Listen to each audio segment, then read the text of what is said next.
Hey there, everyone. How are you doing? I want to make this video today titled The Number One Fuel to Consume if you want to lose weight, if you want fat loss.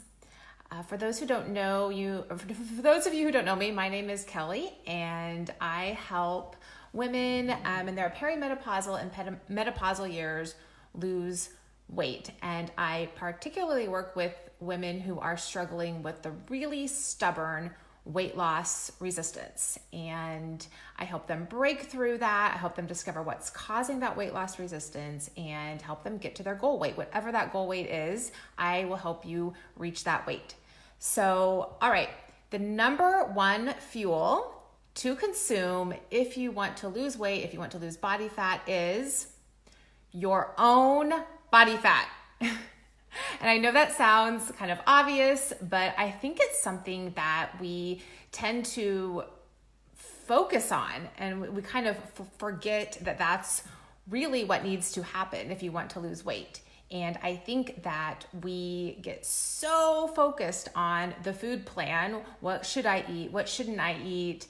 And we're so focused on the food, and really that's the last thing that we should be spending so much of our time and energy on. Now, yes, it's very important to understand what foods to eat when you do eat, and it's important to have that planned out and to understand how food affects hormones. That's all important, but we spend so much time and energy on the food itself. And I think that for a lot of us, we're using food as entertainment. And so we just like to make it the focus of things. And that's actually what's keeping us stuck. That's what our problem is. So many of you might not know this, but even a pretty lean woman has probably almost a month's worth of fat store on her body. So she could go a whole entire month without eating, and there would be enough fat on her body. So for those of you who have more, for those of you who have 50, maybe 100 pounds to lose, you have months worth of food on your body, months. And so to focus so much on what you should eat, or to get really caught up in not worrying about getting hungry or worrying about starving, it's really missing kind of the true focus, which should be on just not eating and trying to get our body to use its own fat stores. So that's kind of one thing. The first thing when I work with women is, let's get your body into a fat burning mode.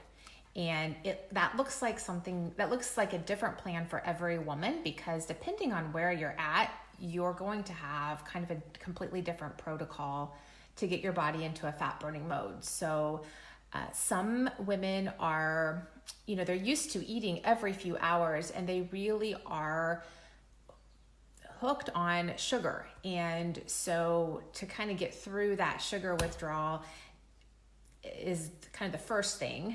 And then for other women who really, they don't eat a lot of sugar, but yet they've still got quite a bit of weight to lose. For those women, it looks a bit different. So if any of you have questions, by the way, on getting your body into fat burning mode, into any questions on teaching your body how to start burning its own fat, please ask now. This is the time to ask. So, hey, everybody that's watching, good to see you. So the next thing is, I think the other thing that might be keeping us stuck in getting our body into fat burning mode is that we are, like I kind of touched on this before, is that we are really using food as entertainment. We're using food for our joy. We are using food to unwind as a stress relief. And so when we are doing that, even if we are on a food plan, even if we're eating healthy, that can really keep us stuck. So I want you to kind of reframe your thinking and not use food as a joy. I honestly think that food should be boring. Food should be boring. Let's eat the food to give us the nutrients that we need, and then let's move on with our lives. Let's move on and do something else. let's not focus so much on food for joy. And I can help you do that. It's definitely a matter of kind of retraining your brain into some different thoughts and stuff. But I honestly, and it's taken a while to get to this point, but I honestly, I do not use food for joy. I don't. My food life is really boring. It's pretty much the same thing every day. And I don't try to doctor my food up to make it taste amazing. I just don't think that that's something that's going to serve you if you've got body composition goals. So, I don't try to come up with a lot of fancy recipes.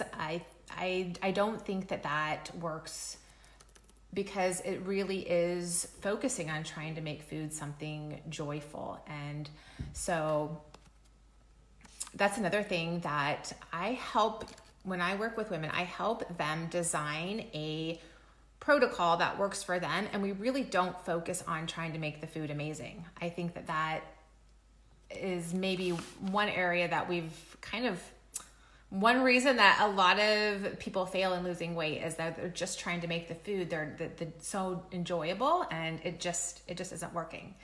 So the other thing too is we get really scared of hunger, and we think it means a lot. Depending on the person, we have a lot of thoughts and emotion around hunger, and there are different types of hunger, and I've made videos about these different types of hunger. But I really think that we also need to kind of rethink our thoughts about the fact that hunger is actually pretty harmless. And even if you are in true physical hunger, it's okay. I understand it's uncomfortable, but it's actually okay, and it's not harming you. If you truly physically have hunger, a lot of us think that we need to eat right away. Like, this is bad. This is a bad thing. I have hunger, my stomach's growling, and I'm getting a headache, and this means I need to eat. It's a really urgent thing. But actually, if you think about it, you have months and months of food right on your body. So the thought of having to eat right away, or thinking that you're going to harm yourself if you don't eat, it's all false. And some of that comes from some really false advice that we've gotten about diets and eating, and some of it comes from thoughts of our past, or thoughts that we've just kind of created ourselves, that hunger is a bad thing. And it really isn't, especially if you have a lot of weight to lose. Now, that uncomfortable hunger feeling, it'll kind of go in waves. So if you notice that, you may kind of get this hunger wave come over you, it's kind of uncomfortable.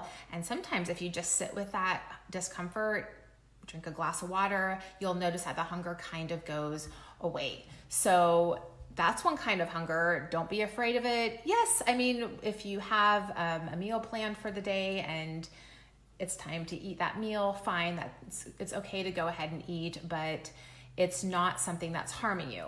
So the other kind of hunger that we get is more of a sugar withdrawal or carb withdrawal hunger. And this is a false hunger. And I actually made a post about this yesterday, because I think this is really important for people to remember and understand, is that if you, let's say you eat dinner at like 6:30 in the evening, and you stop eating for the day, you go to bed, you wake up the next morning, you want to start intermittent fasting. So you skip breakfast, and then it gets to be about 11 o'clock, 12 o'clock, and you start getting a headache. You might feel kind of shaky. You can't think clearly. A lot of people think, oh no, this is something bad. I've got low blood sugar. I need to eat immediately. This is bad. And you just grab the nearest thing you have. You grab a soda, you grab a candy bar. So actually what's going on most likely is that you don't have low blood sugar. If you have a glucose meter at your house and you get that shaky feeling, lightheaded feeling, test your glucose. Pretty sure it's not going to be low. What you're actually experiencing is a sugar withdrawal. Your body, just like a drug, just like if you were an alcoholic, your body wants that sugar, and that is actually what's going on. So If that is you, if you think that is you, don't worry, don't beat yourself up. There is a process that I take women through so that they can withdraw from that sugar, and that once you kind of get through that sugar withdrawal, depending on the person, I don't know, it can take a week to 2 weeks, maybe 4 weeks. Once you get through that sugar withdrawal, then you can really start working more on the fasting and some other more detailed things. But a lot of women, that's what's going on. So that's another thing that definitely is not serving you if you are needing to, reach for sugar. And pay attention to, and be honest with yourself. Pay attention is like, this is probably not low blood sugar. This is probably a sugar withdrawal. This is probably my body being addicted to sugar or carbs. And you have a physical need for it. So you're going through physical withdrawal because your body does not know how to tap into its own fat. Your body does not know how to use its own fat store. So it's needing a constant hit of sugar. So that's going on. And your dopamine in your brain is asking for that hit every few hours because that's what it's used to.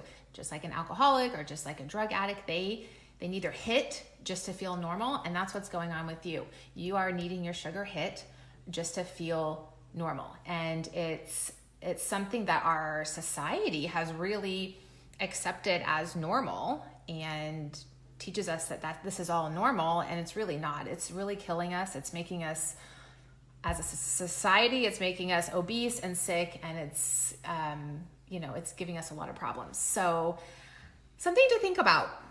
And like I said, this is what I do. This is what I help women with. And I think weight loss resistance goes beyond just hormones too. Weight loss resistance is about the emotional connection and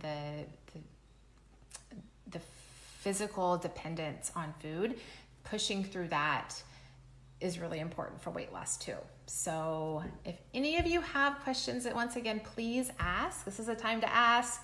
I would love to answer your questions. For those of you who have just started watching, I am talking about the number one fuel to consume if you want to lose weight, and that is your own body fat. So once you can get your body using its own fat, you can lose weight so much easier. And we have so many meals on our body worth of fuel from our fat that we don't need to focus so much on the food. That's what I started talking about in the beginning of this video. We don't need to focus so much on the food. Let's make the food boring.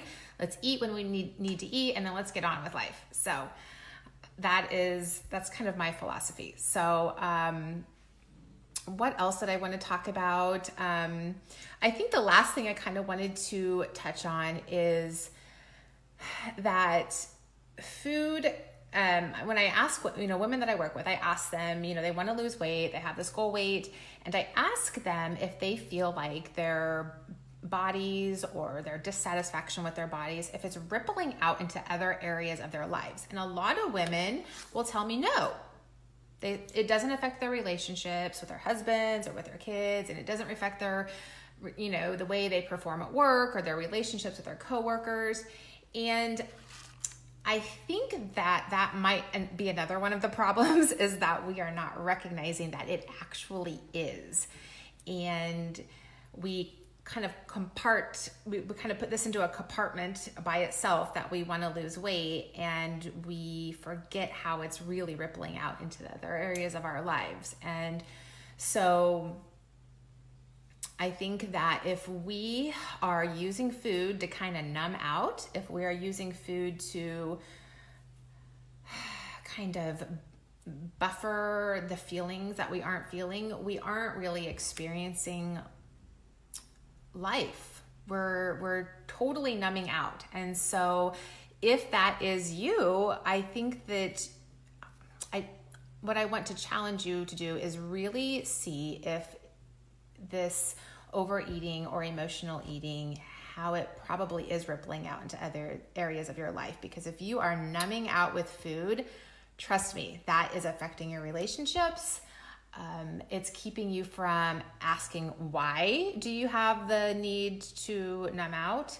And it's keeping you from really evolving and living the life, you're living true life all the time. And living true life all the time is not always fun. And that's okay. That's okay that life isn't always fun all of the time. And it really keeps us, when we use food for kind of numbing out, it really keeps us stuck in evolving with our relationships, with our family, and evolving with relationships with our friends and with ourselves. So ask yourself, really truly think about it. How is your emotional eating impacting all the other areas of your life? And I know it is, even if you say it's not. I promise it is, if you really stop and think about it. So that is kind of the last thing that I wanted to leave you with. And when I work with women on their goals, I am very good at, number one, I work on teaching you how your body works, the hormones. I work on creating a very effective protocol for your eating, and I teach you why you need to eat these foods, and I teach you about all of that because it's super important. If you don't understand how your body works, if you don't understand your hormones, then you're not going to be successful in your goals. So that is definitely important. But I'm really good at helping you get over that emotional eating, which is probably even a bigger piece, because I can give you a beautiful plan and protocol, and I can teach you everything you need to know about your body and your hormones, but it's not going to do any good when push comes to shove and it's 10 o'clock at night and you want to numb out with food. It's not going to do, all that information is just going to go by the wayside, because your body, the urge to eat is going to be so strong. And so that is where you need to have the tools, you need to have the support, and somebody that can help you work through that.